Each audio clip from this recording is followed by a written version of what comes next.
Let's start with this. How happy is this? That's my granddaughter and my new grandson. And as you can see, very full of love and full of happiness here.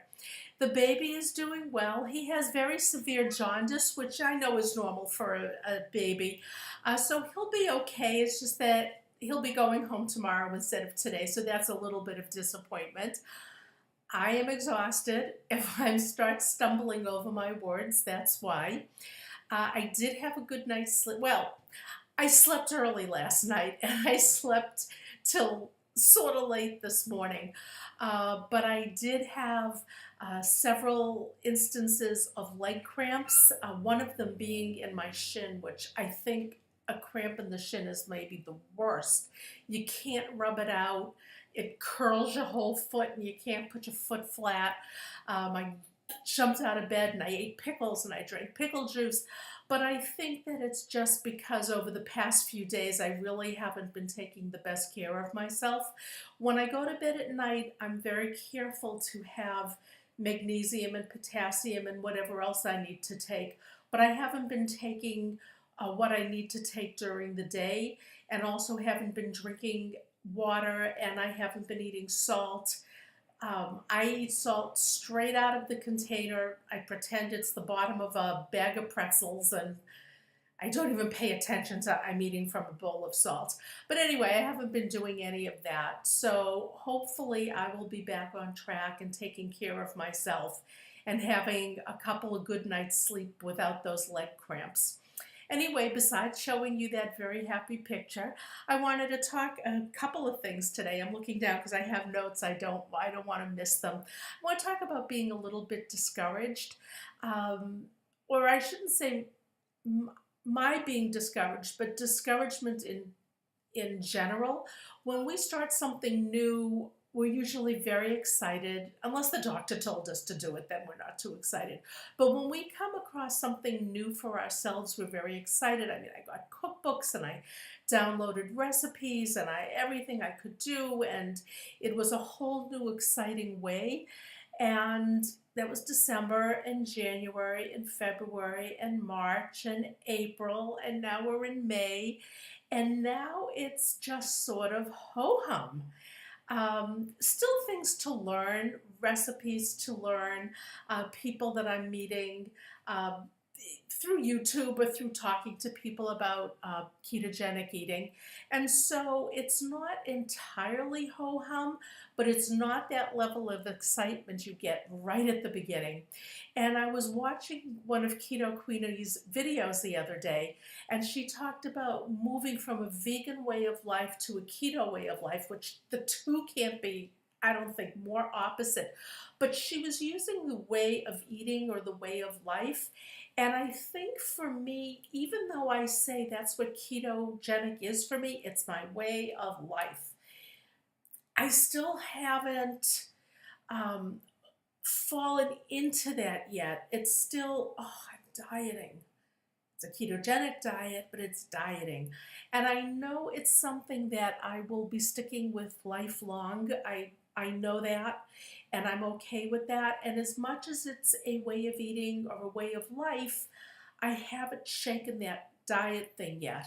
And I think that that's sort of where the ho hum is coming in. It's because it's not that excitement of a brand new diet, and it's not the comfortable feeling of a way of life yet. And it's that sort of middle ground. And I'm still trying to find my way, and I'm still dealing with eating issues. And I was thinking about this also when I was watching and saying, well, vegan way of life or the keto way of life. It's just the way you eat. And if you use the um, the true definition of diet, it's way of eating, way of life. But I still do very much have an emotional component to my eating. And when I started with keto, and I think I mentioned it also from Gary Taub's book, that granted, the carbs and the food itself drives you to eat.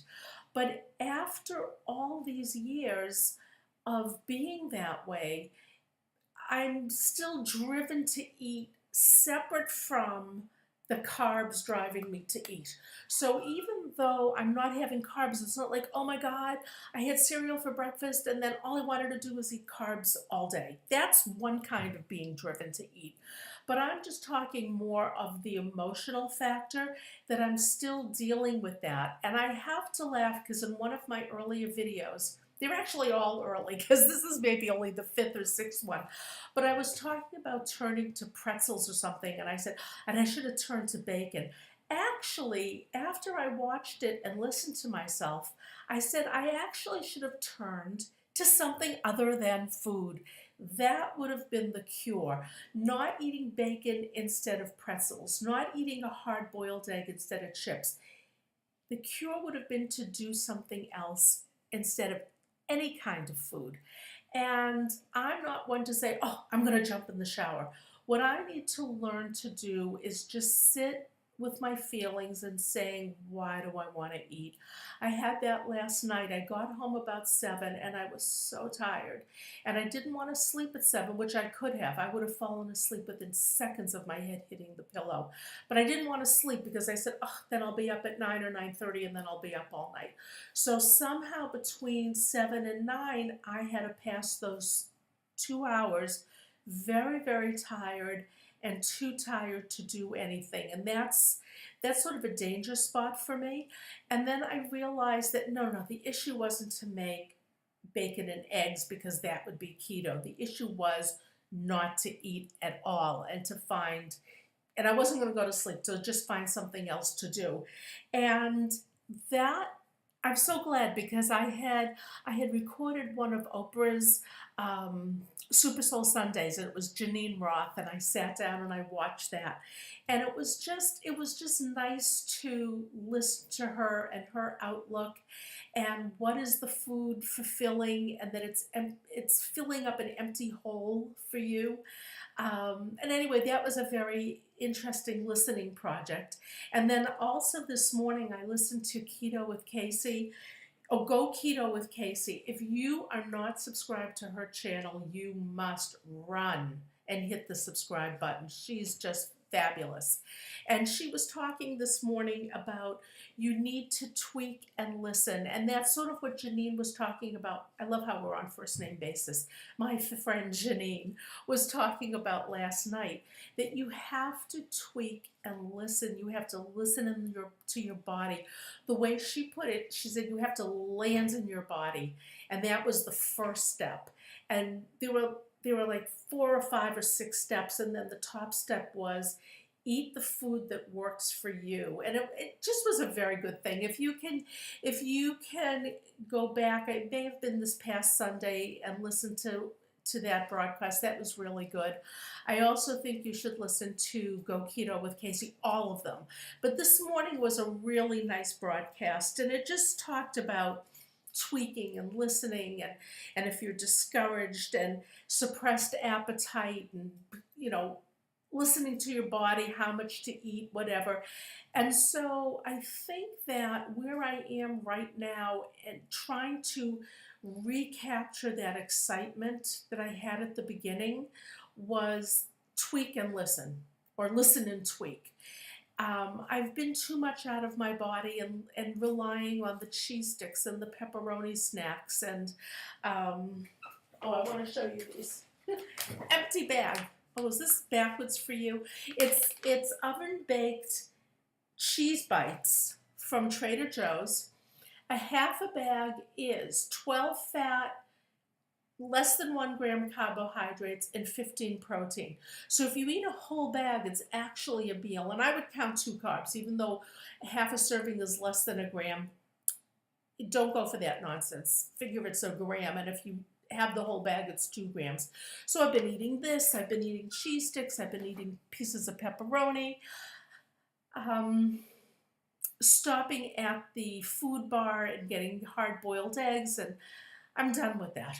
So what I'm hoping this weekend is to get a little bit more, where was I that first month of keto? I was trying new recipes. I was making little cheesecakes, which I understand the concept. If you want to burn fat, stop eating it. But sometimes at night I was hungry, and I wanted something else, and those little cheesecakes were nice.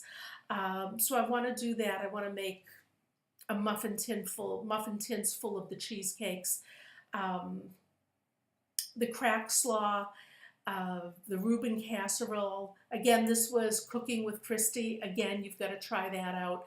So there's just a lot of catch up to do. I want to try to recapture the initial excitement and carry it into the more mundane, this is my way of life, this is the way I eat now. I I just got to work on that. And that's sort of my challenge this weekend is what can I do that captures the excitement but helps me settle into it being a regular way of life. It can't be new, oh, maybe it can be new every day. I don't know. But hopefully you'll know what I'm saying. Anyway, I can feel myself tripping over my words and rambling, so I'm just tired. You'll have to forgive me. So anyway, tweak, listen to your body, and listening to your body means if your appetite has been suppressed by eating this way, then you have got to listen to that and stop eating. Anyway, listen, have a great weekend and visit please ketomyway.com and also my Facebook is Keto My Way. Bye-bye.